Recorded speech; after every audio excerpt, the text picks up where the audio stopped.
Bien, muy buenos días tengan todos. Esta es nuestra clase, estuve revisando ayer, creo que es nuestra clase número 14 ya.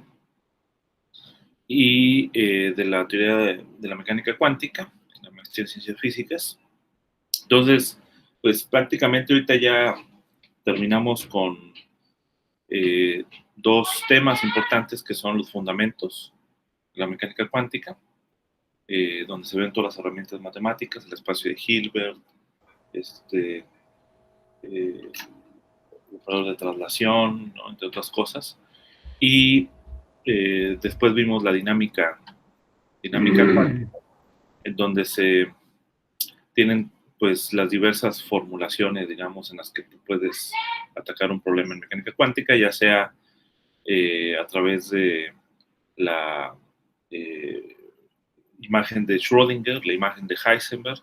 También tienes una aproximación semiclásica, que también es muy útil, especialmente cuando uno no es capaz de resolver la ecuación diferencial. Tienes aproximación semiclásica. Tienes la integral de camino, de Feynman, y listo, ¿no? Y ya lo demás son algunas aplicaciones, algunos, eh, digamos, resultados interesantes, ¿no? Que aparecen en la mecánica cuántica.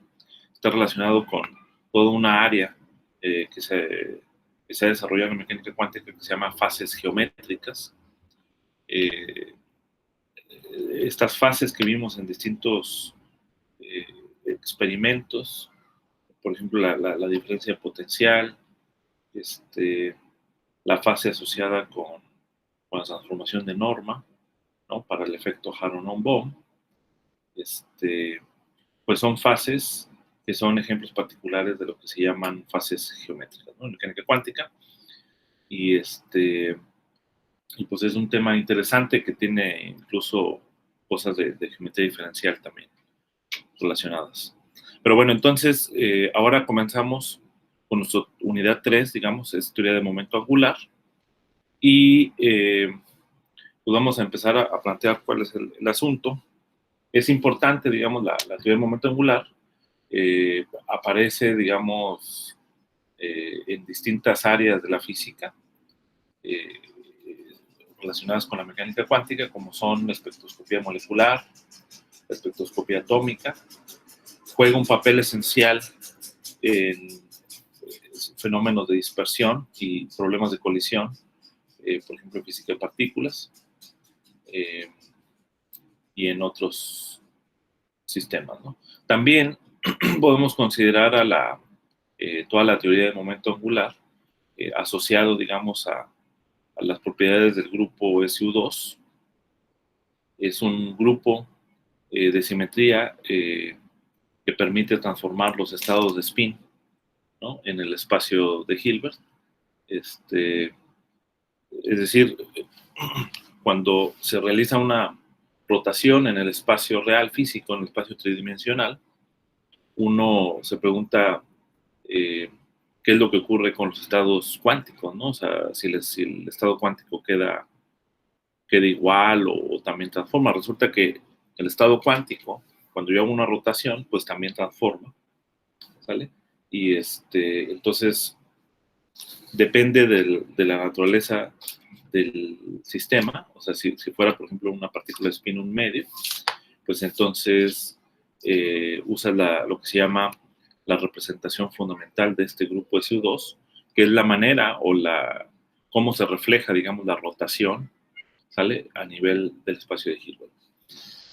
Ese concepto se generaliza a otras situaciones similares, digamos, en otras áreas, por ejemplo, la física nuclear, para definir lo que sería el concepto de isospin, ¿no?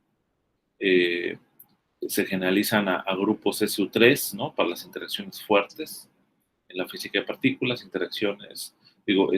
grupos SU2 cruz U1 para la interacción electrodébil.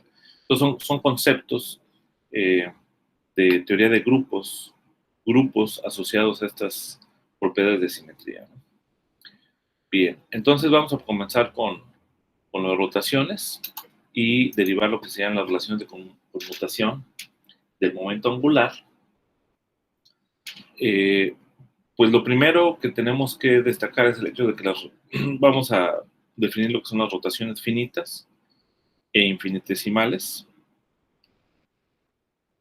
Entonces, como un ejemplo, tomemos, o sea, las rotaciones las tenemos que realizar al respecto de un cierto eje de simetría, ¿no? Entonces, necesitamos definir un eje de simetría alrededor del cual voy a hacer una rotación. Si yo hago rotaciones solamente sobre este eje Z, por ejemplo, pues las rotaciones van a conmutar. ¿Por qué? Porque, digamos, yo hago esta rotación hacia acá, de 90 grados, y obtengo este rectángulo.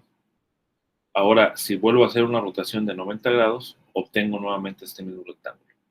¿Sale? Entonces, quiere decir, en este sentido, que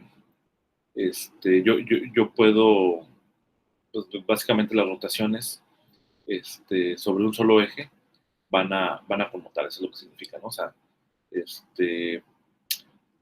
si primero hago la rotación, pues es lo mismo, ¿no? Si yo hago la rotación hacia 90, es la misma rotación que hice acá, ¿no? Entonces queda invariante. Pero no es lo mismo si yo hago rotaciones seguidas, digamos, respecto a distintos ejes, ¿no? Entonces vamos a pensar aquí ya en el caso tridimensional. Nuevamente este sería el eje Z, este sería el eje Y, este es el eje X. Entonces vamos a considerar las dos situaciones, ¿no? La primera situación es, imagínense aquí tengo el libro, ¿no? Que es un rectángulo y esta parte sombreada pues va a representar, digamos, las hojas del libro para distinguir, digamos, en dónde está, ¿no? Las hojas, ¿no? Y, o sea, hacer una distinción cuando se hace la rotación, ¿no? Entonces, digamos que hago una rotación alrededor del eje Z de 90 grados, entonces claramente, pues el libro transforma en esta forma, ¿sale? Y luego voy a hacer una rotación, pero del eje, alrededor del eje X, también de 90 grados. Entonces, este de acá es el eje X. Entonces voy a rotar hacia arriba, ¿vale? Y entonces voy a obtener el libro de esta forma, ¿no? Ahora voy a hacer lo mismo, pero lo voy a hacer en sentido inverso. Primero voy a hacer la rotación en X y luego después la voy a hacer la rotación en Z y vamos a ver cuál es el resultado. ¿Vale? Entonces yo tengo aquí el libro, hago la rotación en X primero, entonces aquí lo jalo hacia acá y ya tengo este libro en forma vertical. Y luego después hago la rotación en eje Z, lo muevo hacia acá y ahora obtengo el libro de esta forma. Si ustedes comparan las configuraciones finales, este es el libro en la primera forma y este es el libro en la segunda forma. Entonces, pues los resultados no son iguales, ¿no? Entonces, en ese sentido, se dice que las rotaciones en distintos ejes o seguidas a través de distintos ejes, pues no van a conmutar. Y en general, digamos, uno puede definir en el espacio, digamos, eh, las transformaciones de simetría que puede tener un vector cualquiera, que yo puedo transformarlo sin que cambie su longitud. O sea, puedo rotarlo y tú puedes construir todas las matrices, ¿no? O sea, van a depender básicamente de los parámetros de angulares, pero tú puedes mostrar que el conjunto de matrices que dejan invariante la longitud del vector, pues justamente forma un grupo, ¿no? Y en este caso es el grupo de rotaciones SO3, ¿no? Si las transformaciones no cambian los ejes, la orientación de los ejes, entonces va a ser el grupo SO3, ¿no? O sea, es decir, el grupo especial de matrices ortogonales de tamaño 3×3, ¿no? Esas serían las transformaciones de ese grupo. Entonces, pues aquí mencionamos justamente los resultados son distintos. Entonces, en general, digamos, las rotaciones no conmutan.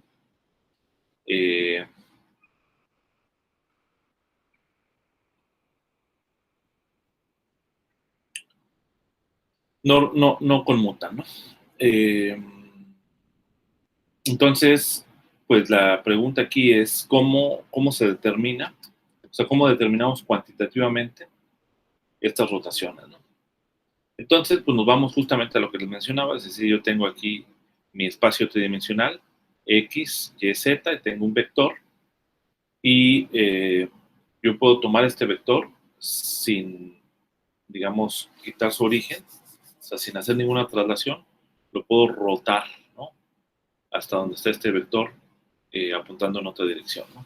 Entonces, obviamente, la rotación, si yo no cambio el tamaño del vector, pues no va a cambiar su longitud. Imagínense, es como una varilla rígida, ¿vale?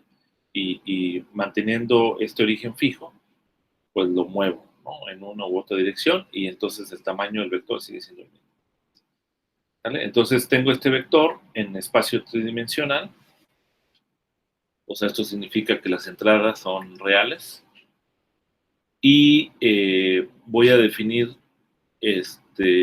una rotación R, de tal manera que el vector B' es igual al vector B, es decir, a la rotación actuando sobre el vector B, ¿no? Entonces, esta es la manera en cómo transforman los vectores, pero tiene la propiedad de que la magnitud, digamos, la norma del vector B' es igual a la norma del vector B. ¿Okay? Entonces, esta es la propiedad, está aquí, y entonces, ¿esto qué implica? Pues es algo que ustedes han conocido, creo que desde la licenciatura, este tipo de, o sea, lo que implica esta condición, básicamente sustituimos aquí la norma al cuadrado de este vector B', la puedes ver como si fuera eh, el vector transpuesto, que sería el vector B' transpuesto por el vector B', pero ese vector pues es la rotación por este vector B. Entonces la transposición, como ustedes saben, voltea, ¿sale? El orden en el que están estos dos como matrices, ¿no? R por B. Entonces voy a tener B transpuesta por la transpuesta de esta rotación por la rotación, que es una matriz, digamos, de 3 por 3, ¿no? Entonces, esto tiene que ser igual a esto, de acuerdo con esta condición, ¿no? O sea, es decir, que la longitud de los dos vectores es igual.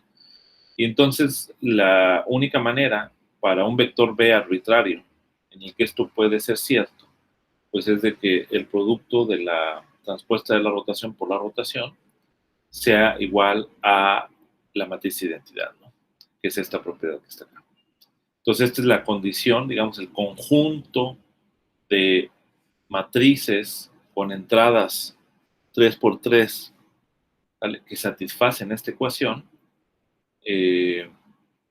pues ese es ese va a formar un grupo junto con la operación de matrices de rotaciones, ¿no? Ok, y bueno, pues vamos a definir primero las rotaciones alrededor de un solo eje por un ángulo phi. Entonces, en este caso, la idea es que, digamos, yo tengo aquí mi eje, digo, mi sistema coordenado, tengo el eje Z, y yo voy a hacer una rotación alrededor de este eje Z, entonces, cualquier vector, por ejemplo, que estuviera aquí en el eje X, cuando yo hago la rotación, pues va a rotar un ángulo phi, ¿no? Entonces tiene sentido describir, digamos, la rotación en términos del ángulo phi. Pues se tomará contrario a las manecillas del reloj. Si yo me fijo en el plano XY, pues este es el eje positivo, entonces las manecillas del reloj apuntarían hacia abajo, ¿no? Así. Entonces, por eso es contrario a las manecillas del reloj, ¿no?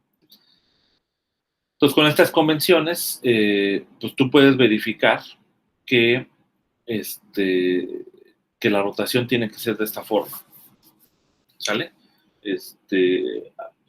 Una manera de verificar esto, pues es imponiendo esta condición, justamente, ¿vale?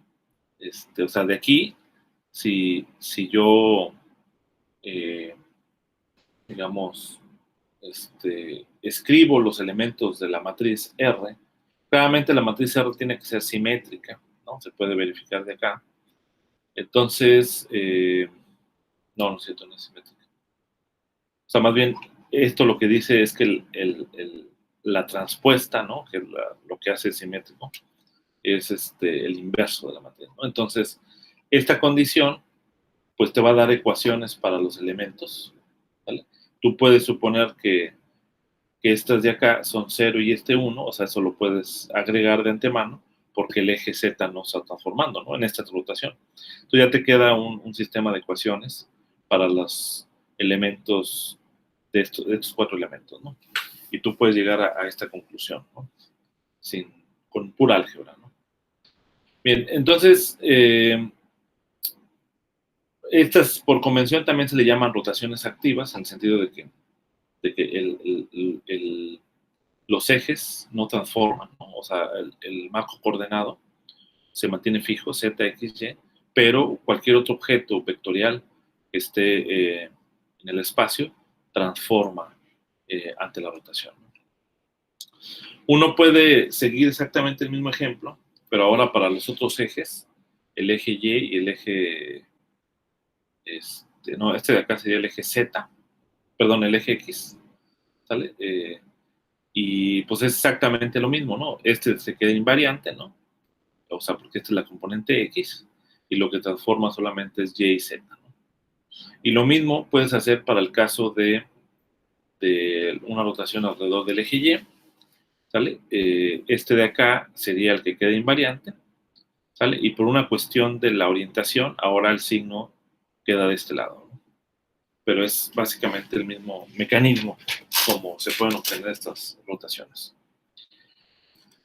Y fíjense, aquí los ángulos en general son distintos, ¿no? Phi, teta y psi, ¿no? Son distintos. Entonces, ¿por qué? Porque, digamos, tú puedes hacer un ángulo, cada vez que tú haces una rotación, pues no tiene que ser exactamente el mismo ángulo, ¿no? Cuando lo haces alrededor de los distintos ejes. Consideremos la situación particular en el que los 3 ángulos son muy pequeños, ¿no? O sea, voy a hacer una pequeña rotación infinitesimal, ¿vale? Entonces, en cada uno de ellos, pues voy a tener, como este epsilon es pequeño, hago una expansión perturbativa del coseno de phi, ¿no? Es 1 menos epsilon cuadrado sobre 2, igualmente acá seno de phi, que sería aquí epsilon, ¿no? El primer término sería epsilon. Si lo dejamos hasta epsilon cuadrado, pues aquí sería epsilon, bueno, menos epsilon, y aquí quedaría 1 menos epsilon cuadrado sobre 2. Lo mismo podemos hacer para las otras rotaciones. Entonces, las rotaciones quedan de esta forma, ¿no? Esta otra rotación queda también de esta forma. Y esta rotación queda igual, de esta forma, ¿no? Nada más aquí cuidando los signos adecuados. Ahora podemos hacer lo que hacíamos con el libro, pero de manera infinitesimal, ¿no? Es decir, vamos a realizar primero una rotación alrededor del eje Y, ¿vale? Y luego seguida de una rotación en el eje X, ¿okay? Entonces, la rotación en el eje Y es esta, ¿no? O sea, aquí lo que voy a hacer es cualquier vector, ¿no? Va a ser rotado alrededor del eje Y. Después, el resultado que dé va a dar otro vector, ¿sale? Y ese lo rotamos alrededor del eje X, ¿no? Entonces, esto pues simplemente es un producto de matrices, ¿no? O sea, hay cuestión de hacer el producto de matrices, o sea, es esta columna por esta fila, ¿no? Aquí entonces queda 1 menos epsilon cuadrado sobre 2, nada más, ¿no? Ahora me voy a esta columna con esta fila para este sitio, digamos. Entonces, el único que sobrevive, pues es este término, ¿no? Porque voy a multiplicar este por este, da 0, este por este da 0, este por este me da el epsilon cuadrado, ¿no? Y así vamos llenando todos los elementos de la matriz y obtenemos esta matriz, ¿no? Entonces, ahora pues no nos dice nada todavía, o sea, no tiene una forma que ilustre algo aún.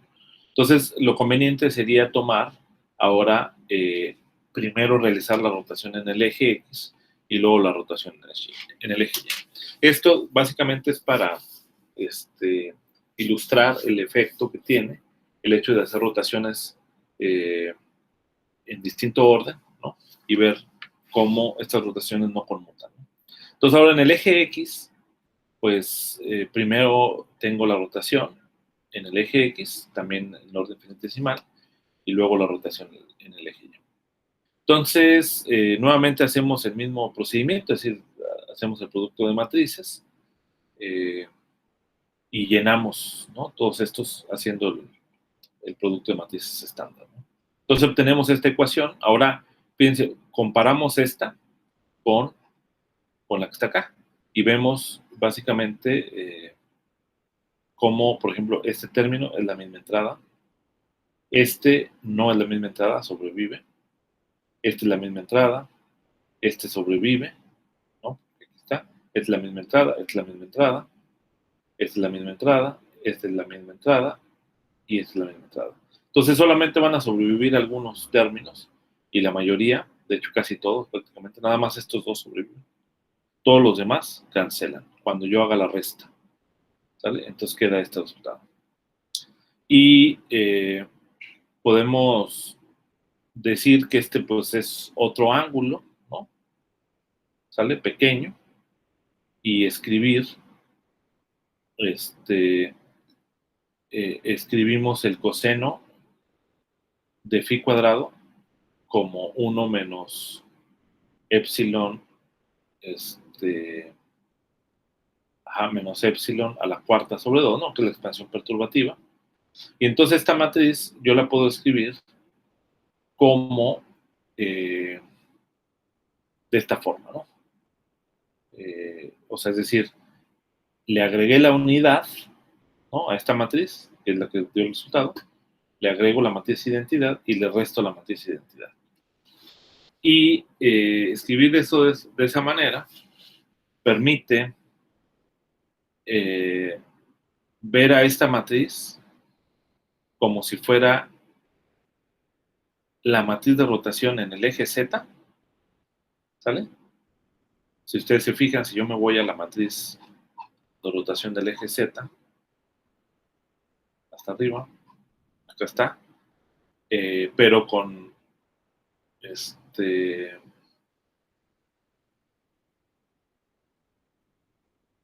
digamos, tiene básicamente esta estructura, ¿no? O sea, si yo hago aquí la expansión perturbativa, básicamente va a tener la misma estructura, pero como nada más me estoy quedando al orden phi cuadrado, o sea, este coseno de phi cuadrado sería 1 menos phi hasta la cuarta, ¿no? Entonces me quedo, epsilon a la cuarta. Entonces el epsilon a la cuarta lo desprecio, entonces ya queda 1, 1, 1, y aquí el primer término queda epsilon cuadrado.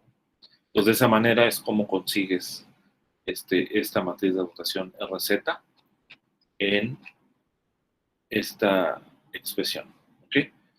Y entonces este es el resultado, digamos, de hacer una rotación infinitesimal en distinto orden, y esto, pues también, bueno, la matriz identidad, pues es una matriz donde no hacen ninguna rotación, ¿no? Entonces, este sería como el resultado final, y esto también es un ejemplo de una relación de conmutación, ¿no?, pero a nivel de las matrices de rotación. Uno puede, básicamente, cuando tú tienes un grupo, ¿no?, en este caso, el grupo de rotaciones, hay generadores que, digamos, van a permitir expresar los elementos del grupo en términos de esas rotaciones a través de una exponenciación, ¿no? Algo similar surgió o ocurrió, digamos, en el grupo de traslaciones que vimos en la primera unidad, en donde ahí los generadores de las traslaciones fueron el operador de momento. Después, en la segunda unidad, vimos el operador de evolución, ¿no? Y ese también forma un grupo, de hecho. Y ahí los generadores, el generador del operador de evolución, pues fue el hamiltoniano, ¿no? El operador de hamiltoniano, que es el operador que da la energía del sistema.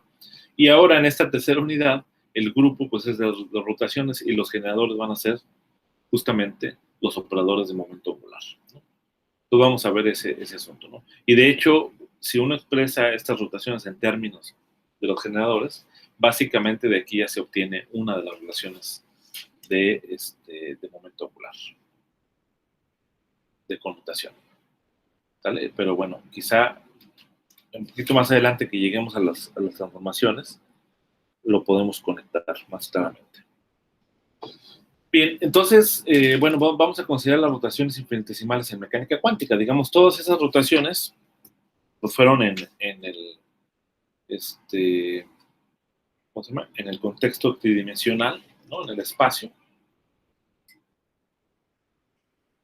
Aquí la pregunta que surge es, ¿qué es lo que ocurre cuando se realizan las rotaciones, pero en el espacio de Hilbert, ¿no? En mecánica cuántica, ¿no? Entonces, aquí claramente se menciona, es la matriz R, es una matriz ortogonal, sale 3×3, que actúa sobre un vector, ¿no? Escrito en forma de columna, ¿no? Entonces, la pregunta es, ¿cómo caracterizamos las rotaciones en mecánica cuántica? ¿Por qué? Porque evidentemente los estados físicos, digamos, en mecánica cuántica que se describen como elementos, como estados vector, ¿no? O es decir, sí son vectores también, pero no son vectores del espacio tridimensional, sino son vectores del espacio de Hilbert, ¿no? O sea, este espacio vectorial complejo, abstracto, ¿no? Entonces, la pregunta es, ¿qué ocurren con las rotaciones ahí?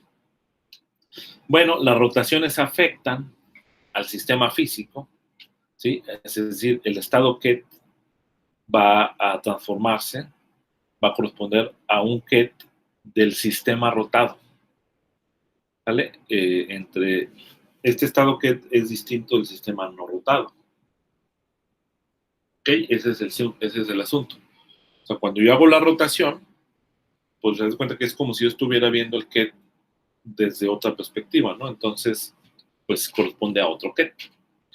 Entonces, dada una operación de rotación R, se le asocia un operador DDR en el espacio Ket apropiado, ¿no? De Hilbert, ¿no? Esto, en teoría de grupos, ¿sale? Es lo que se conoce como una representación del grupo, ¿sale? Es una representación del grupo correspondiente al espacio vectorial asociado. En este caso, el espacio vectorial asociado es el espacio de Hilbert, ¿no?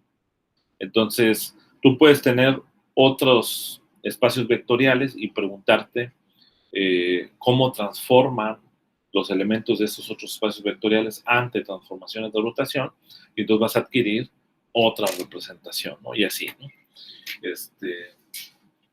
Así encuentras, se pueden encontrar lo que se llaman todas las representaciones irreducibles del grupo de rotaciones, ¿okay?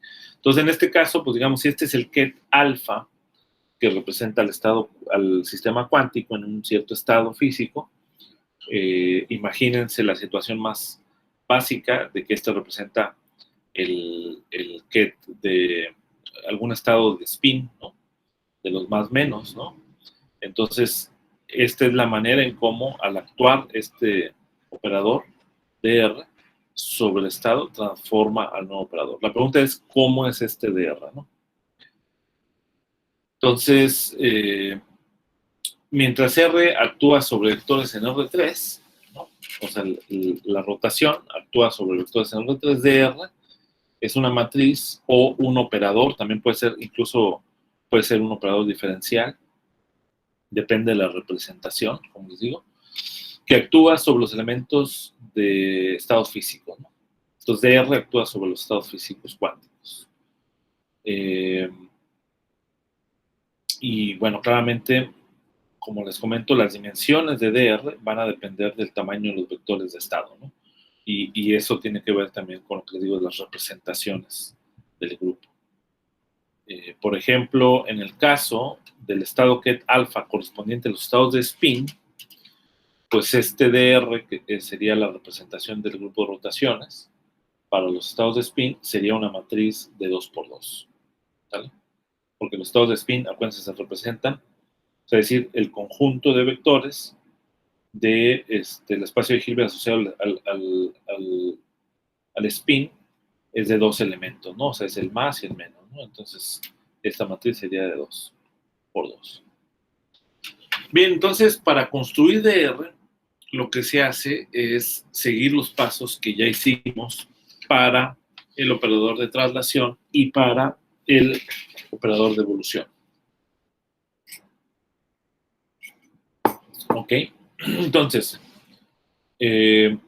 las transformaciones de traslación y transformaciones de evolución temporal son las siguientes, ¿no? O sea, en el caso de la... son en general de esta forma, ¿no? O sea, alguna transformación infinitesimal, ya sea que esto represente traslaciones o represente evolución temporal, y las dos las escribimos de esta manera apropiadamente, donde este G representa un operador que tiene que ser hermítico o hermitiano, de tal manera que esta matriz satisfaga una propiedad de unitariedad, ¿no? Porque justamente se requiere que se cumpla la unitariedad, ¿no? Básicamente la unitariedad va a ser como un reflejo del hecho de que de una propiedad que tienen las rotaciones, ¿no? Que es su propia definición, ¿no? O sea, esta propiedad de la transpuesta de la rotación por la rotación es igual a la identidad, ¿no? Pero reflejado en el espacio de Hilbert, ¿no? Entonces, para los casos de traslaciones, pues, por ejemplo, en una dimensión, en X, pues el generador de transformación, pues va a ser básicamente el momento dividido sobre la constante de Planck. Mientras que en el caso de la evolución temporal, el generador, pues es el operador hamiltoniano dividido entre la constante de Planck, ¿no? Como habíamos visto. Entonces, pues ahora por otro lado, así como lo hicimos aquí, para intuir que era el momento y aquí el hamiltoniano, también se basó un poco en las nociones previas que tenemos de mecánica clásica, especialmente en de traslaciones, porque en mecánica clásica el operador de, bueno, más bien el momento clásico también está asociada con las traslaciones, ¿no? Desde la mecánica clásica, ¿no? Entonces, igualmente, desde mecánica clásica, el momento angular es el generador de rotaciones, ¿no? Es claro, ¿no? O sea, si yo tengo un momento angular, pues va a haber una rotación, ¿no? En el sistema, ¿no? Entonces, en otras palabras, el momento angular es una cantidad física que está asociada al movimiento rotacional que puede tener un cuerpo, ¿no? Entonces, igual, en el mismo sentido, el momento y el hamiltoniano son los generadores de traslación y evolución temporal, ¿no? Entonces, para el caso de las rotaciones, se va a definir el operador de momento JK de tal manera, o sea, como los generadores de la transformación de rotación, de tal manera que el operador para una rotación infinitesimal alrededor del késimo, de la dirección késima, digamos, por el ángulo phi, ¿no? O sea, este JK puede ser J3, J2, J1, o sea, es decir, puede ser cualquiera de las direcciones X, Y, Z, ¿no? O en general una dirección arbitraria N, ¿no? En el espacio, ¿no? Entonces, de esta manera, al operador T, ¿vale? Que es la manera en cómo se manifiesta la rotación en el nivel cuántico, pues lo voy a expresar como la identidad menos y veces el generador, y para que el generador sea hermítico, por el elemento infinitesimal. Básicamente ese es el... Entonces, bueno, aquí no tengo una imagen, pero básicamente imaginen este vector n, sería, digamos, dibuja aquí el eje, el marco cartesiano x, y, z, donde tendríamos z, y y x, y entonces un vector normal es cualquier vector unitario que está en el espacio, ¿no? Entonces, yo puedo hacer una rotación alrededor de ese vector unitario en general, ¿no? Y estos J serían entonces los transformaciones, digo, los generadores de la rotación.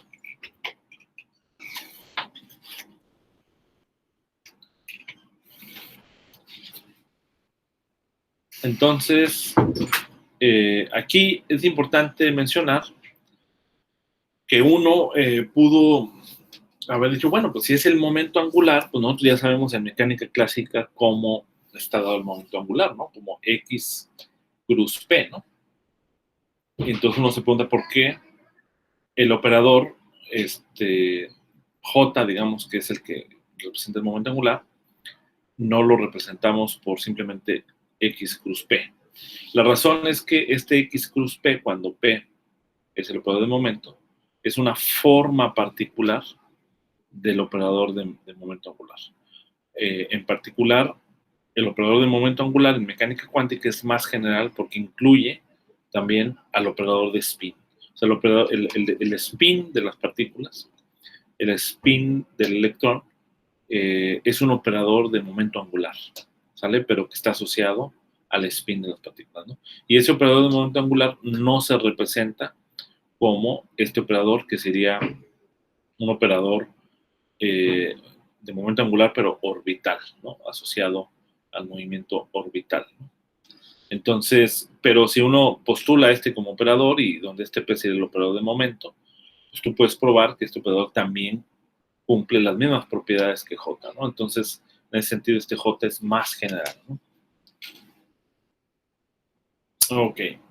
Entonces, procedemos exactamente igual como se hizo en el caso de las ablaciones y de la evolución temporal. Se realizan rotaciones seguidas, ¿sí? En el nivel cuántico, ¿no? Con esta matriz de R, se realizan rotaciones seguidas, n rotaciones seguidas, infinitesimales, ¿no? O sea, de phi lo defino como phi, el ángulo finito dividido entre n. Y luego hago un producto de ellas, pues voy a tener este término elevado a la n, igual como lo hicimos en aquel momento. Y tomamos el límite cuando n va a infinito, utilizamos esta fórmula de Euler y llegamos a esta expresión, ¿no? Que es lo que les decía, que es la exponenciación, ¿sale? De los generadores, nos da justamente la rotación, ¿no? Esto, pues, nos permite, digamos, expresar, digamos, las matrices de rotación a nivel cuántico, digamos, directamente en términos de los operadores asociados a los generadores, ¿no? Y, pues, digamos, el conjunto de estas matrices pues, va a formar el grupo, ¿no?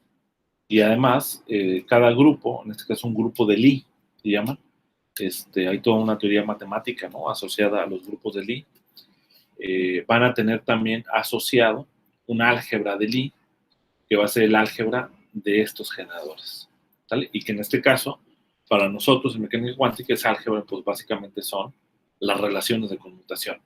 Y como sabemos, las relaciones de conmutación en mecánica cuántica son fundamentales, porque acuérdense que para describir un sistema cuántico,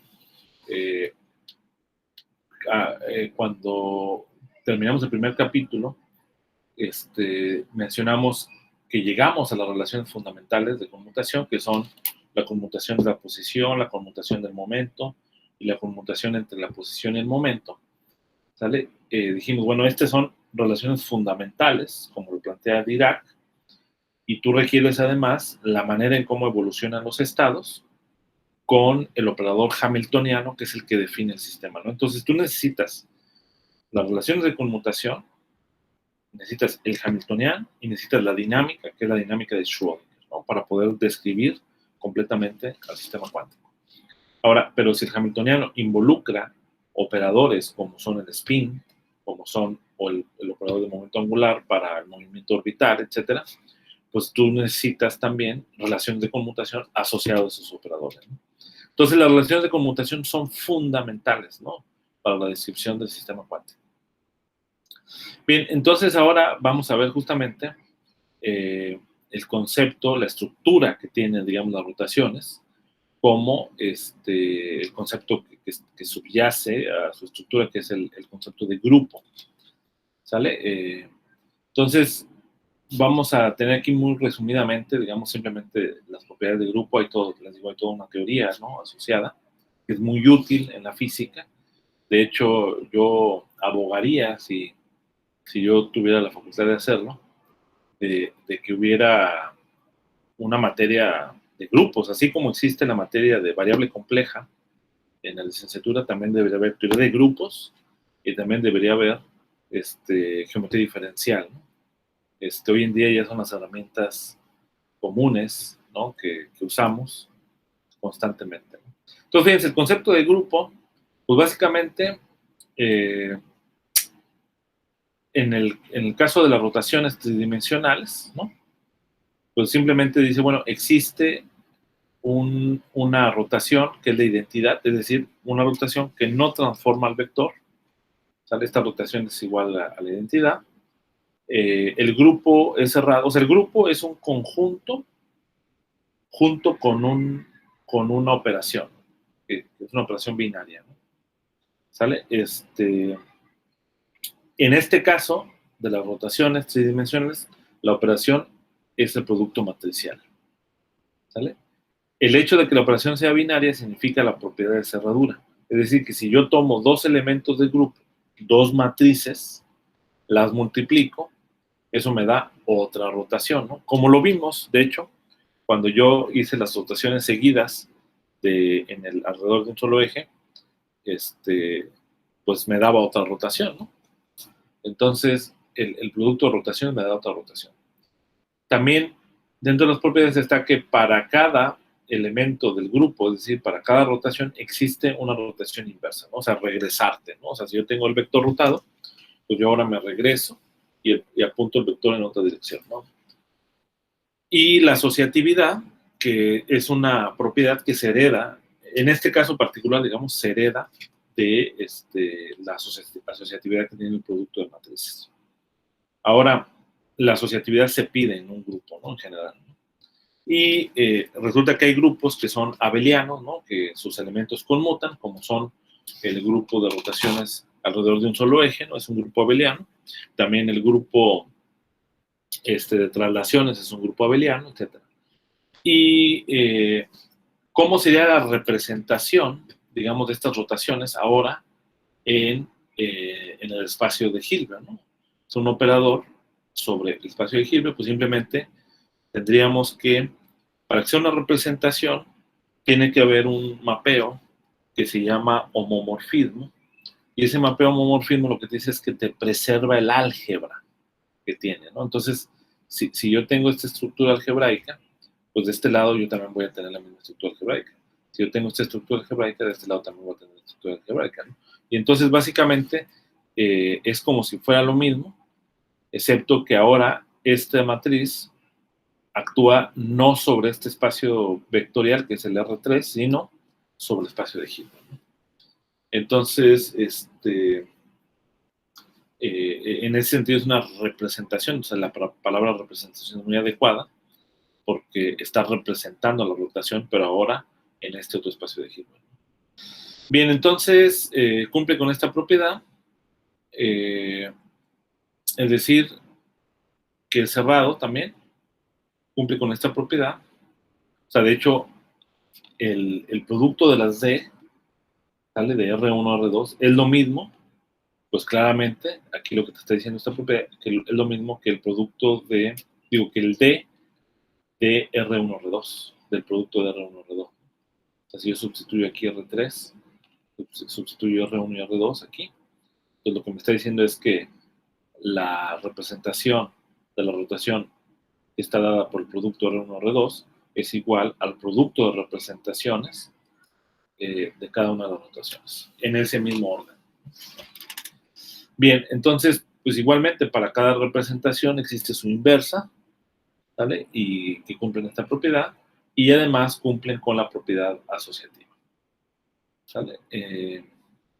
Bien, entonces ahora vamos a determinar, antes de dar ya la estructura completa de quién sería este D, vamos a determinar las relaciones de conmutación del operador de momento angular, es decir, el generador de las rotaciones, Y vamos a recordar que teníamos esa expresión, ¿no? Que ya la probamos previamente, para el caso de las rotaciones en el espacio tridimensional. Ah, bueno, pues, ¿qué es lo que hago? Pues, acuérdense que estas D son una representación del grupo, ¿tal? Entonces, quiere decir que cumplen la misma álgebra. Por lo tanto, como la estructura algebraica se preserva, pues voy a tener que esto se cumple. ¿Okay? Es decir, la representación de X en un infinitesimal por la representación de la rotación en Y de un infinitesimal menos la rotación en Y, etc. Entonces, lo que vamos a hacer es que, bueno, yo ya tengo D en términos infinitesimales, ¿no? Lo voy a expresar hasta el orden cuadrático, ¿no? Porque así lo hicimos aquí, ¿no? Porque además está el orden cuadrático, entonces por una cuestión de consistencia tenemos que hacerlo hasta el orden cuadrático. Entonces, la primera rotación, pues sería simplemente expandir, ¿no? Aquí ya tenemos la expresión, ¿vale? Expandimos hasta el orden cuadrático, la exponencial, ¿sale? Porque es una rotación alrededor del eje X, ¿no? Entonces aquí tengo que agregar, o sea, tengo que considerar el operador Jx, ¿sale? Entonces hasta el orden cuadrático, pues me aparece este término 1 sobre 2. Este menos aparece porque el i cuadrado te da un signo menos. Lo mismo para la rotación en el eje Y, voy a tener 1 menos i y luego jy cuadrado. Y acá nada más intercambias x por y, ¿sale? Y de este lado, pues la rotación hasta el orden cuadrático en épsilon, pues nada más me quedo hasta el primer orden, ¿sale? En la expansión de la exponencial, porque ya el otro me daría órdenes de épsilon a la cuarta. Entonces aquí lo primero que vemos es de que cancela la identidad completamente, y de acá pues es pura talacha, o sea, nada más hay que hacer la talacha, háganla para que lo hagan por lo menos una vez, es decir, hagan este producto, por uno, o sea, 1 por 1 da 1, o sea, hagan todo el producto hasta el orden cuadrático, ¿no? Entonces, fíjense aquí, por ejemplo, este primer término, pues estaría dado por o sea, toda esta misma expresión es el 1 multiplicado por todo esto que está acá. Y luego de aquí, este término cuadrático, pues va a ser este jx por este jy, menos con los demás, y por i da menos 1, que es este que está aquí. Y luego voy a tener este solamente multiplicado por este factor, ¿no? Ya los demás te dan del orden de epsilon al cubo, ya los despreciamos. Y lo mismo para pues nada más voy a intercambiar y por x, ¿no? Entonces aquí voy a poner y, x, ¿no? Porque aquí era y. Entonces, en vez de y pongo x, en vez de y pongo x, y aquí intercambio estos dos, y aquí en vez de y pongo x, ¿no? Entonces aquí podemos ver que cancela con cancela ¿con quién cancela? Bueno, a ver, cancela con cancela con y queda, ¿no? Pero acá están los otros. Cancela con y cancela con ¿okay? Y entonces nada más me quedan estos de aquí, y todo esto es igual al menos i jz h barra de epsilon cuadrado, como este es un conmutador, ¿no? Porque es la resta de estos dos términos, pues yo puedo multiplicar por menos, intercambio estos dos, y obtengo justamente la relación de conmutación del operador de momento angular. ¿Ok? Y que para los tres en general, tú puedes repetir exactamente el mismo argumento con las otras combinaciones y obtenemos justamente esta expresión para el operador de momento angular para la componente iésima y jésima. O sea, el conmutador de ji con jj es igual a IH barra epsilon y jk del operador jk. Estas son las relaciones fundamentales de conmutación del operador de momento angular.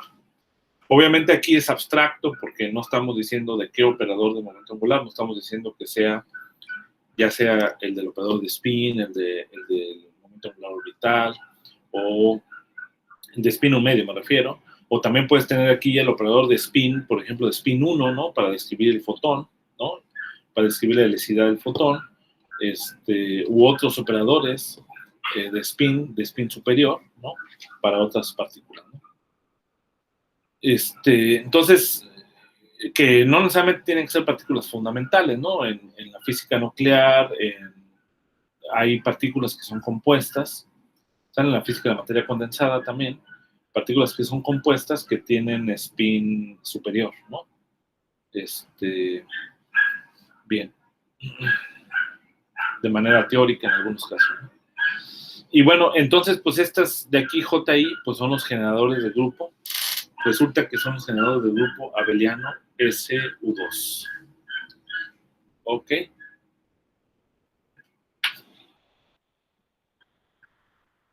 Y pues de ahí ya se me acabaron las notas. Vamos a pasarnos al OneNote. Ok, muy bien. Entonces, no sé si hasta ahí hay alguna pregunta, alguna observación.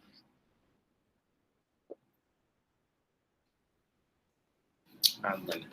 Acabamos a muy buen tiempo esta parte de las notas. A ver, ¿algún comentario?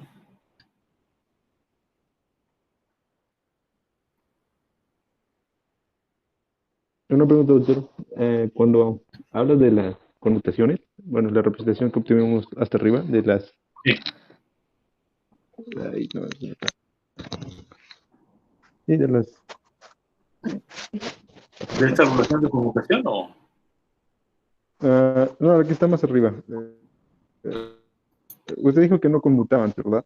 Entonces, para cada conmutación nos daría cierto, no sé, ¿cómo decirlo? Como datos experimentales, por así decirlo. Por ejemplo, cuando si conmutamos diferentes en orden diferente nos daría otra cosa. Bueno, dado que no conmutan. Pues depende de lo que estés, calculando. Sí, en efecto, eh, tendrías, ¿cómo se llama? Tendrías otras cosas, ¿no? Pero normalmente los efectos no conmutativos no se observan, digamos, en las distintas cosas que uno calcula, no se llegan a observar, digamos, ¿no? Entonces,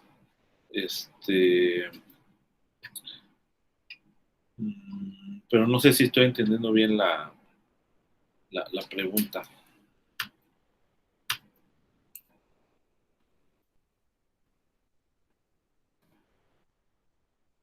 Sí, así creo que ya quedó un poco más claro. ¿Alguien más tiene algún comentario? Yo no, profesor. Ok, muy bien. Bueno, entonces, estas últimas notas las voy a subir como nota 6. Les aviso que ya subí las notas, lo voy a cerrar aquí. Ya subí las notas.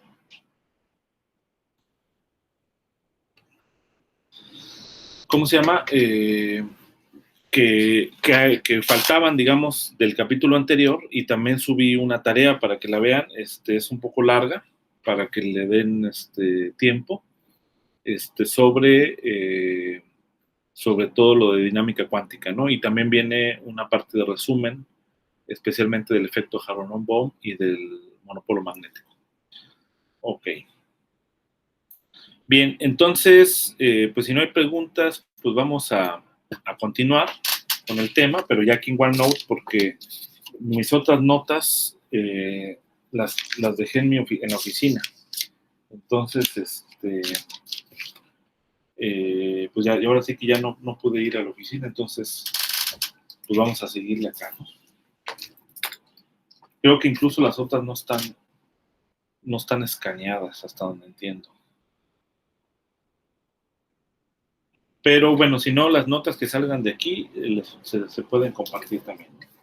Entonces, miren, pues ya tenemos básicamente las relaciones fundamentales del momento angular, y nada más mencionar que este operador de momento angular es general, ¿no? O sea, puede incluir varios tipos de momento angular, ¿no? Y bueno, una cuestión importante es que el ejemplo del grupo, en este caso es un grupo, se llama grupo SU2. Este grupo es el primer grupo que estamos considerando que es un grupo no abeliano, ¿no? O sea, tiene la característica, o sea, el hecho de que estas rotaciones no conmuten, hace que justamente tengas un grupo no abeliano, ¿no? Y eso también se refleja a nivel del álgebra, del álgebra del SU2, en el sentido de que también no conmutan los generadores. Entonces, el primer ejemplo, vamos a considerar aquí, el primer ejemplo en donde tenemos la aplicación, digamos, de la teoría del momento angular, es en los sistemas de spin un medio, ¿ok? Sistemas de spin un medio. Entonces, digamos, queremos encontrar cuáles son el operador de rotación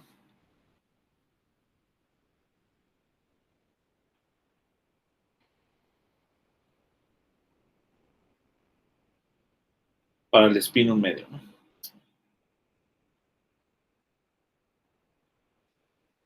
¿Vale? Ok. Entonces, recordar, ¿no? Que de lo que vimos en las clases anteriores,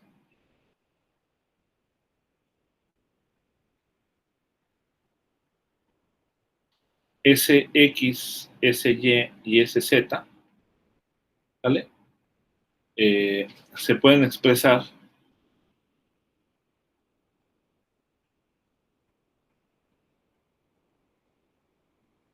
como Sx igual a h barra sobre 2, en términos básicamente de los que más y menos, ¿no?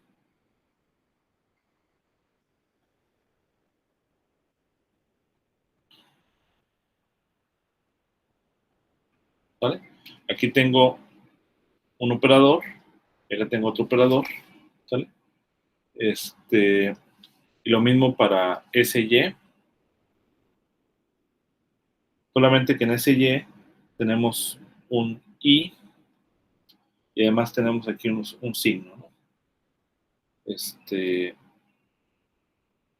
Menos, más, menos, más.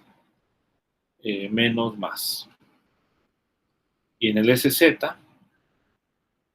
simplemente h barra sobre 2,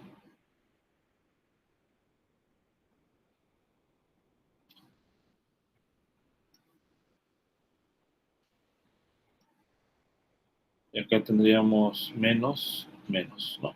Acuérdense que este es el álgebra donde estos estados básicamente generan al espacio de Hilbert, ¿no?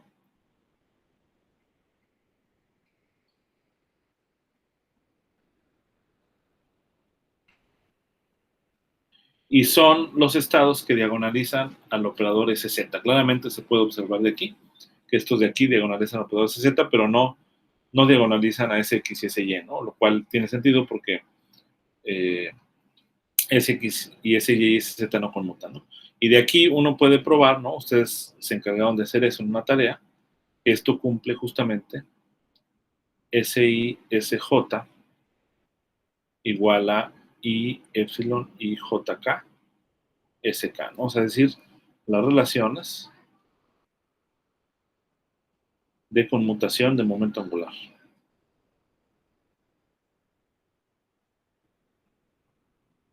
(10:00). Por eso se dice que justamente el spin del electrón, o el spin en general, es en este caso spin un medio, es un ejemplo particular de momento angular. Entonces, podemos considerar la situación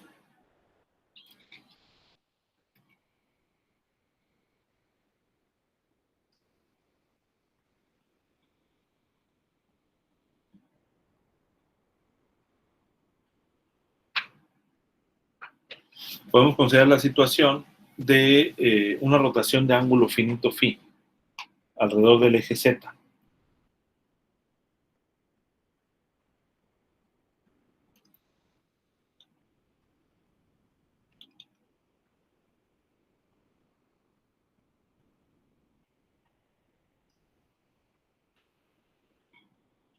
¿Sale? Del eje Z, pues básicamente, digamos, en el espacio tridimensional, hacer una rotación del eje, pues sería mover cualquier cosa de aquí un ángulo phi, ¿vale? Este es el eje Z, y esto, en el espacio abstracto de Hilbert, ¿sale? ¿Cómo se expresa? Yo lo puedo pensar como que, aquí como espacio abstracto, no como un plano, ¿no? Sino, bueno, incluso lo puedes pensar como un plano complejo, de hecho. Pero no lo quiero expresar exactamente como un plano complejo, sino piensen aquí en este espacio así abstracto para que lo... Y entonces yo tengo aquí un estado ket alfa, y simplemente lo que hace la rotación es moverme a otro estado alfa R, ¿no? O sea, esto es un mapeo a otro estado, ¿no? La rotación, ¿no? O sea, esta es la rotación R, y este de acá sería la rotación de R, ¿no? Entonces, como es esta rotación RZ, básicamente, pues voy a tener aquí alfa de R, voy a tener mi rotación en el espacio de Hilbert actuando sobre alfa. ¿Vale? ¿Quién sería esta de Z? Pues sería, ya la derivamos para el caso del momento angular arbitrario, sería E a la menos I SZ phi sobre H barra, ¿no? Esta sería simplemente la matriz de rotación. Pero fíjense, esta matriz por ahí ya había aparecido, ¿no? En alguno de los sistemas. Y ahorita vamos a darle sentido. Entonces, fíjense, uno se pregunta, una de las observables físicas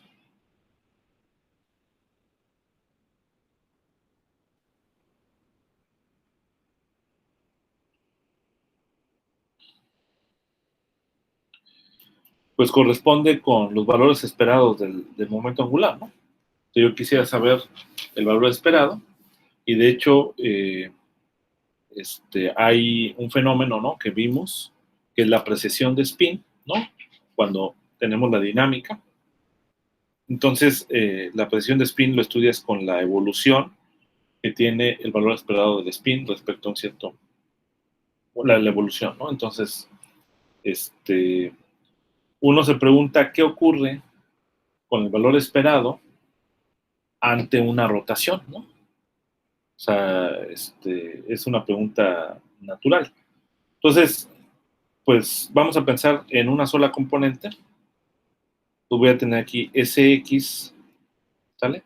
Este Sx, pues por definición es el estado alfa, Sx alfa.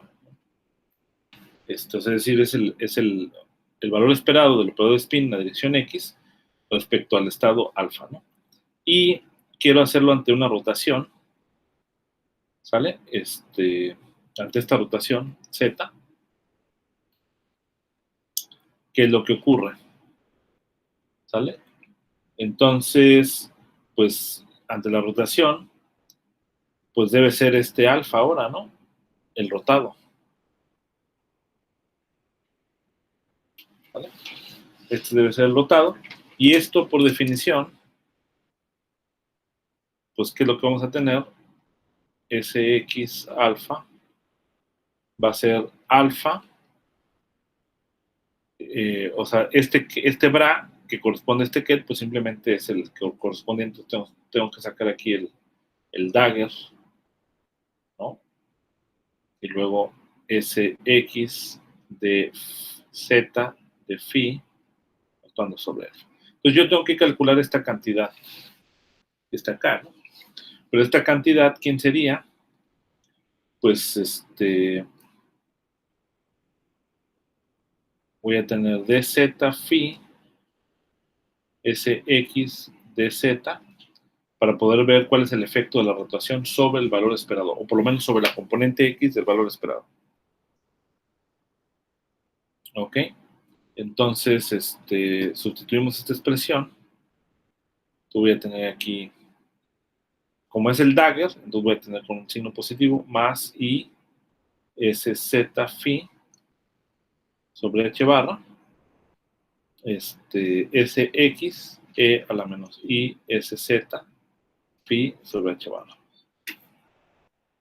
¿Sale? Entonces, pues necesitamos hacer este cálculo. Hay varias formas de hacer este cálculo, ¿vale? Y vamos a dar una. Una manera es utilizando, pues haciendo la expansión perturbativa del operador, ¿no? Y luego aquí otra vez la expansión perturbativa del operador, o tomar así como una especie de conmutación aquí, y calcular utilizando las relaciones de conmutación, ¿no? Ese es un camino, o sea, expandiendo y ver todas las constelaciones, ¿no? Pero hay un camino distinto que es directamente usar la representación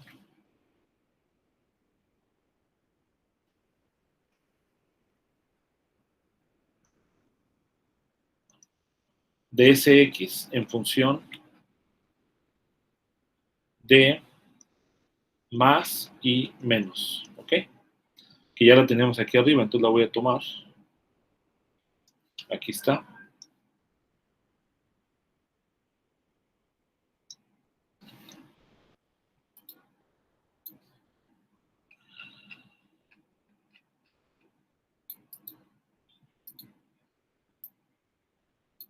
Ok.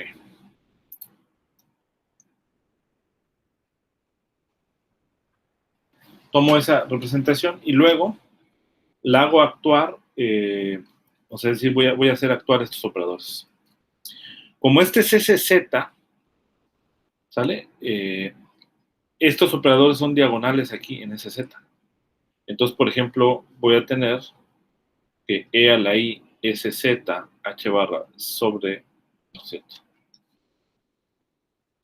Phi H barra actuando sobre Sx. Como no es que esté actuando, ¿no? O sea, no es un operador, pero aquí tengo el ket, ¿no? Y aprovechando el formalismo de Dirac, puedo aprovecharme eso para escribir esto de esta forma. E a la I SZ phi sobre H barra, ahora sí, actuando sobre el ket más, ¿vale? Más E a la I SZ phi H barra, actuando sobre el ket menos, ¿vale? Y entonces ahora sí, este de aquí, yo puedo calcularlo porque este de acá es diagonal para este operador. O sea, este operador más bien es diagonal en esta base. Entonces voy a tener H barra sobre 2, E contiene un signo más. Entonces, acuérdense que, por aquí lo voy a escribir, SZ actuando más menos me da H barra sobre 2 más menos, ¿ok? Entonces aquí el H barra cancela y queda un medio, ¿no? Entonces va a quedar I phi sobre 2 más menos E a la menos I phi sobre 2 menos más, ¿sale? Este es el operador que resulta de hacer este producto de operadores. Y ahora hago actuar este operador sobre el otro operador, ¿no? O bien puedo hacer lo siguiente. Puedo tomar E a la I SZ phi H barra SX por E a la menos I SZ phi H barra. Y voy a tener h barra sobre 2, e a la i phi sobre 2 más menos, y este de acá lo distribuyo hacia acá, voy a tener e a la menos, ajá,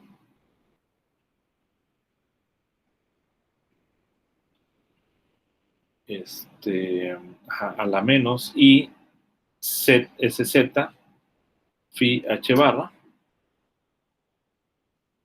y luego el otro término, e a la menos i phi sobre 2, voy a tener aquí menos, más e a la menos i sz phi sobre 2. Entonces ahora yo puedo pensar en considerar el ket, ket, ¿no? Es decir, la acción de este operador sobre este ket, la acción de este operador sobre este ket. Hay que tener cuidado. ¿Por qué? Porque ¿a qué corresponde este ket? E a la menos i sz phi, para poder hacer el cálculo. Entonces este va a corresponder a e a la i sz phi sobre 2, actuando sobre este ket, ¿no? Entonces, ya sabemos que este es e a la i phi sobre 2,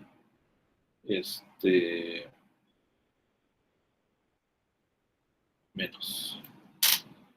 ¿Vale? Entonces,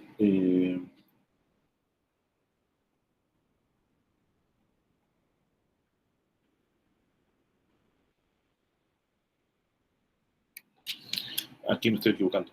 Como es el ket sobre menos, entonces aquí es menos, ¿no? Porque es el operador de spin actuando sobre el estado menos, es menos h barra sobre 2, entonces aquí queda menos.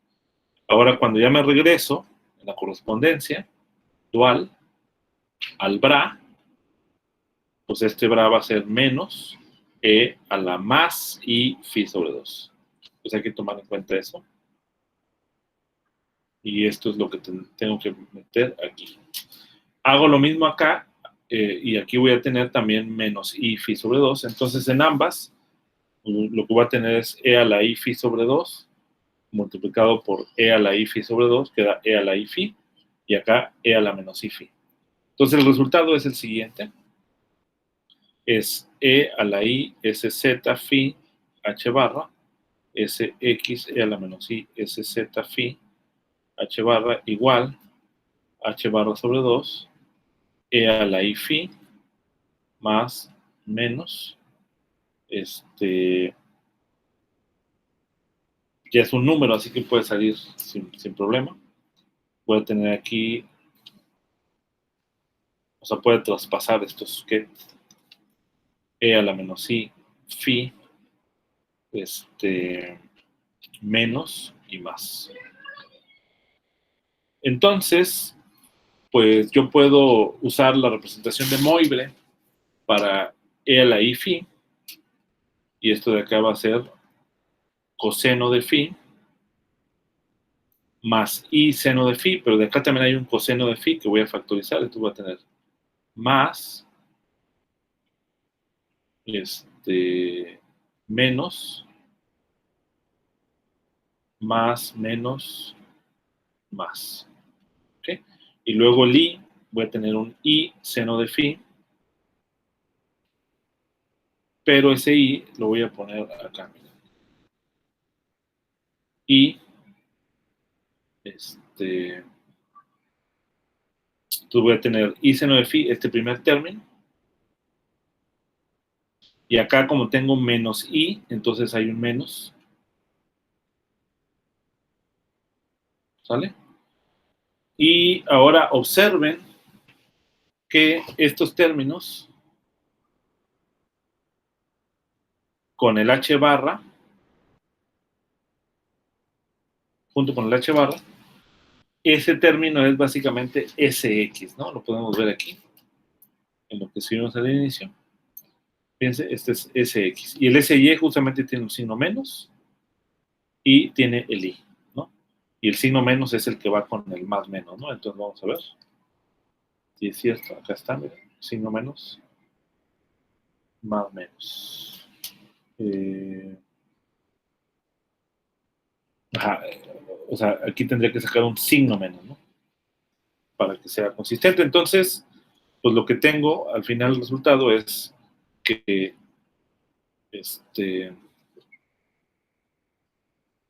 la exponencial e a la i sz phi h barra sx e a la menos i sz phi h barra es lo mismo que sx coseno de phi menos sy seno de phi. Ahí está. O sea, pero fíjate, pero ¿quién es esto que está aquí? Ah, pues esto es básicamente cómo actuaría una rotación en el espacio sobre ese X. Entonces, fíjense, ahora ya podemos hacer lo mismo, o sea, es decir, podemos regresarnos a lo que teníamos, ¿sale? Que es esto, ¿no? O sea, esto es lo que calculamos, lo voy a sustituir aquí, actuando sobre el alfa, ¿sale? Y entonces, voy a tener que alfa de rotación, sx, alfa de rotación, pues esto de acá es el sx normal, coseno de phi, menos sy, seno de phi. Ese es cómo transforma el valor esperado de sx. Y puedes hacer un cálculo similar y demostrar que sy ante la rotación transforma similar, o sea, el cálculo es exactamente igual, excepto que ahora aquí te aparece mezclado, coseno de phi más sx seno de phi. O sea, es decir, aparece intercambiado el lugar de los cosenos, ¿no? Y claramente la rotación de R, ¿cuánto valdría? A ver, ustedes díganme cuánto valdría la rotación de R de SZ. A ver, Andrés, te toca por aprender clases. Yo diría que es Z coseno. A ver, dices eso, ¿quién dice otra cosa?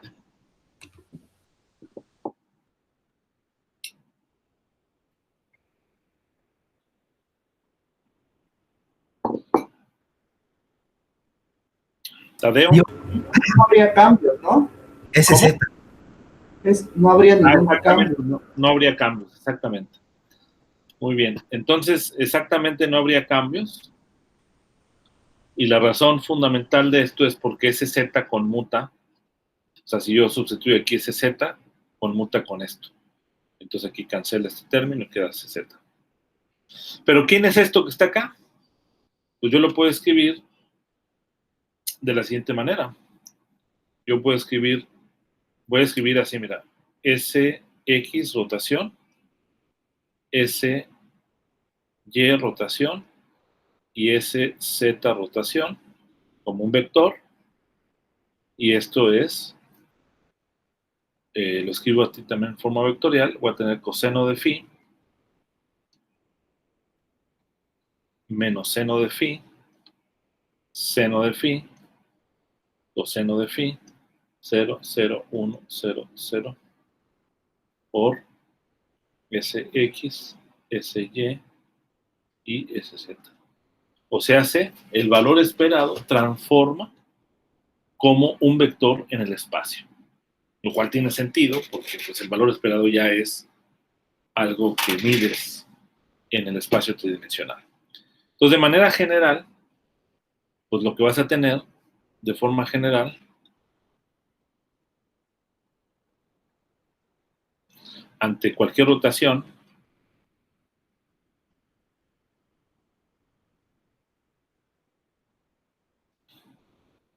vas a tener que SK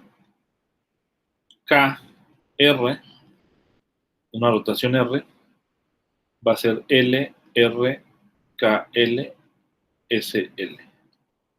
Este va a ser el resultado. Y también, no nada más, en este caso, pues este RK es una, este RK es una rotación, ¿no? Es una rotación. Y también puede ser que tengas, en general, no puede ser más bien, en general, también se puede probar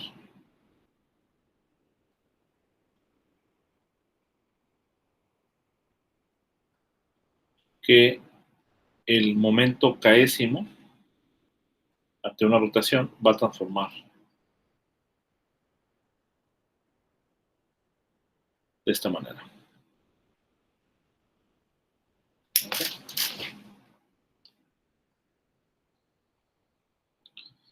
Bien,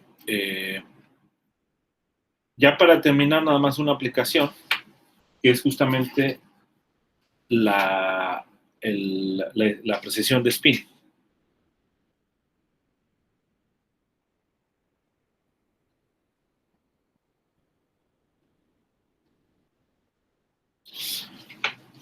¿Por qué se puede analizar, digamos, la precesión de spin en este contexto? Porque si ustedes se acuerdan, el hamiltoniano, para una partícula de spin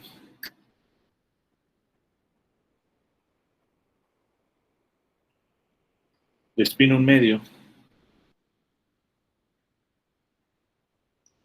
en presencia de campo magnético B, pues va a ser el hamiltoniano, pues está dado por menos E, la masa del electrón, la velocidad de la luz, el operador de spin por el campo magnético. ¿Vale? Y esto, si pedimos que el campo magnético apunte en la dirección Z, entonces, que es uniforme, pues esto nos va a dar omega SZ, ¿no? Donde este omega es lo que se llama la frecuencia de ciclotrón, que es la magnitud de la carga por el campo magnético entre la masa por la velocidad de la luz. Eso es básicamente lo que sale de aquí. Entonces, este es el modelo, digamos. Y podemos preguntarnos sobre la evolución, ¿no?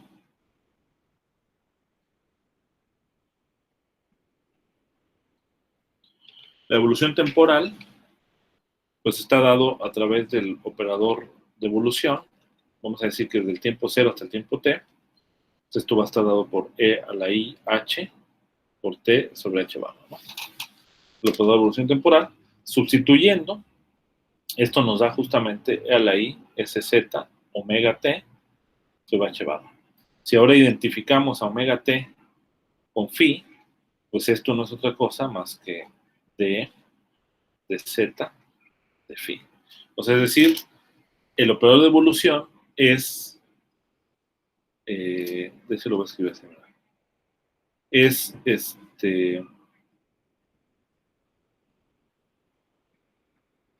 es un operador de rotación, en este caso particular, ¿no? Y entonces, pues si yo quiero estudiar la rotación del valor esperado del spin, del operador de spin, a un tiempo t, para ver cómo cambia la dirección, pues eso lo hacemos con este operador, pues inmediatamente lo podemos obtener aplicando lo que ya vimos, ¿no? En otras palabras, es inmediato, se puede escribir rápidamente, se puede escribir la solución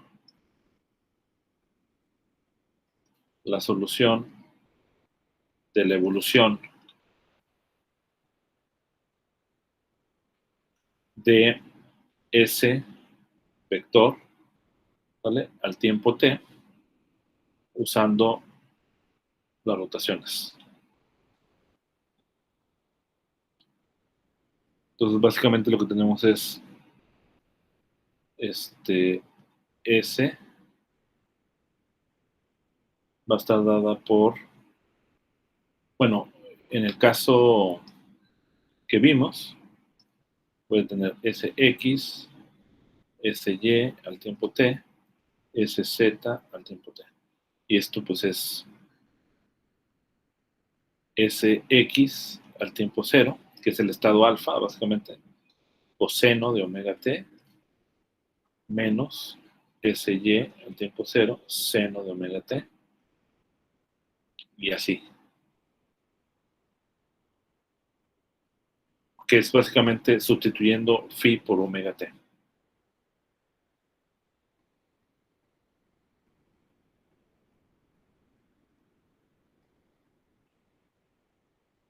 Okay. Entonces, a nivel del valor esperado,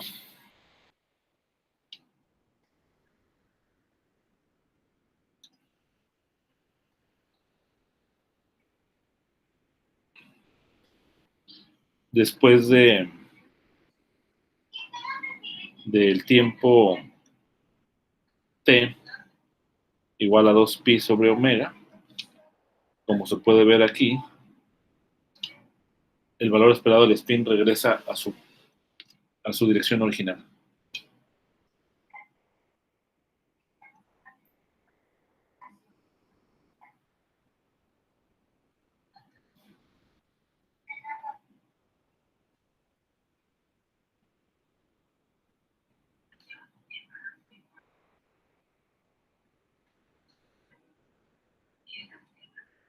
¿Ok?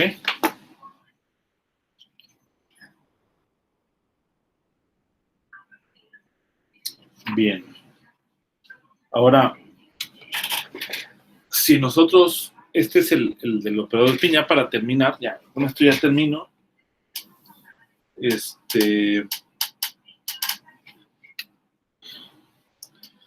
Déjenme analizar qué es lo que ocurre con el estado ante la evolución, ¿no? ¿Cuál sería el estado? Pues ya lo tenemos aquí, ¿no? O sea, vamos a decir el estado X, ¿no? O sea, de un estado arbitrario. Un estado arbitrario. O sea, para un estado arbitrario,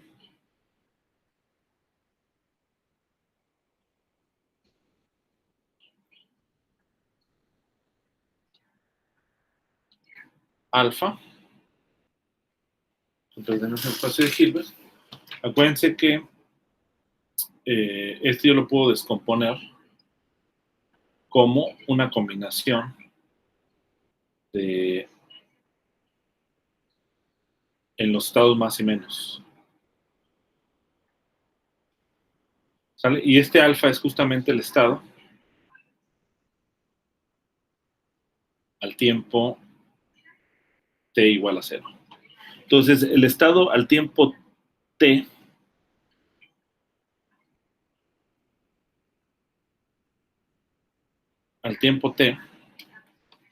pues va a ser el operador de evolución, que en este caso es el operador de rotación con phi de t actuando sobre este alfa. Y esto no es otra cosa más que e a la i, s z, omega t sobre h barra,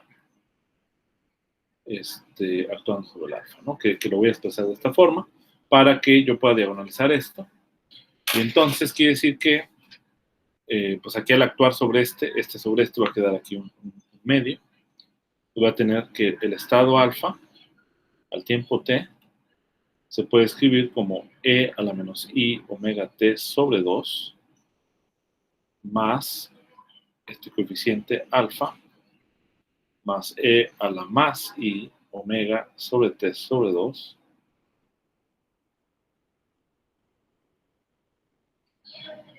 ¿ok? Entonces, aquí se observa que un hecho interesante, que para el tiempo t de la precesión, o sea, es decir, para que el operador de spin regrese a su mismo estado original, dijimos que necesitamos un ángulo de 2pi dividido sobre esta frecuencia omega, porque básicamente es el periodo de estas funciones trigonométricas. ¿Sale? Ese es el tiempo de precesión. ¿Sale? El tiempo de precesión es igual a 2pi sobre omega. Pero, si yo sustituyo 2pi sobre omega aquí, lo que hace este término, ¿qué es lo que haría? Pues tendría e a la menos i omega t de precesión sobre 2. Esto sería e a la menos i, el omega cancela, pi, pi nada más, ¿no?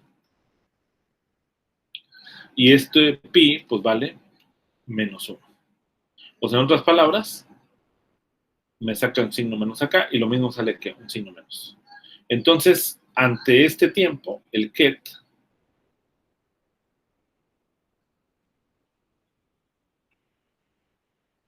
es exactamente igual al negativo del tiempo original, o sea, del alfa. ¿Vale? O sea, es decir, no regresa al mismo ket, sino exactamente a su negativo.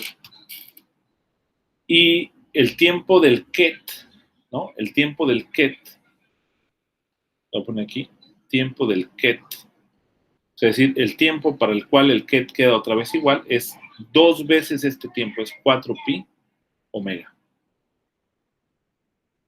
¿Vale? Ahora, si yo me fijo nada más en el estado como tal, o sea, la probabilidad de que esté en este estado y vuelva a estar en este estado, pues es la misma que la probabilidad de que esté en el estado de precesión, porque las fases pues no juegan ningún papel. Entonces uno se pregunta si este signo que se observa en el estado ket se puede o no observar. O sea, ¿es observable físicamente o no? Esto es interesante porque este signo que está apareciendo aquí es un efecto que está ocurriendo allá arriba en el espacio de Hilbert, ¿no? O sea, en la dinámica, ¿sí?, de los estados cuánticos está apareciendo este fenómeno de que el estado queda invariante ante 4pi. Bueno, resulta que experimentalmente se realizó un experimento para medir este signo y eso demuestra justamente la existencia de ese espacio abstracto. O sea, es un experimento de interferometría de neutrones para estudiar justamente la rotación entre 2pi, que dan cuenta justamente del signo. Digamos, no se mide como tal el signo, sino se miden unas consecuencias, ¿no? Pero bueno, eso ya va a quedar para la siguiente. Y no sé si tengan alguna pregunta.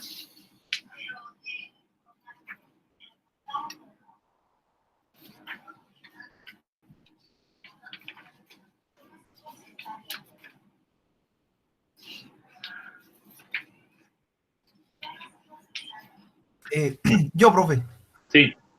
solo tal vez por el cálculo lo hizo demasiado rápido, no le seguí.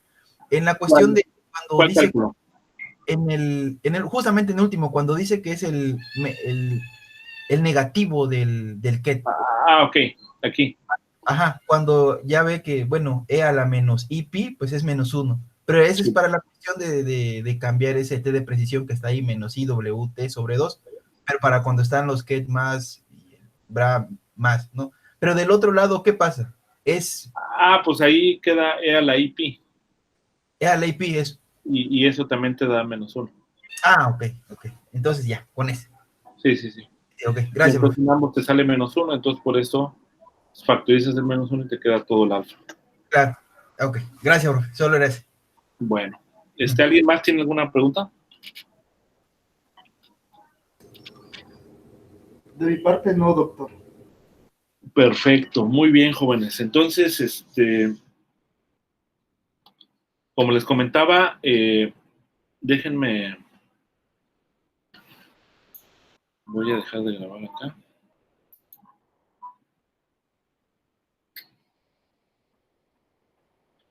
Bueno, prácticamente aquí ya termina.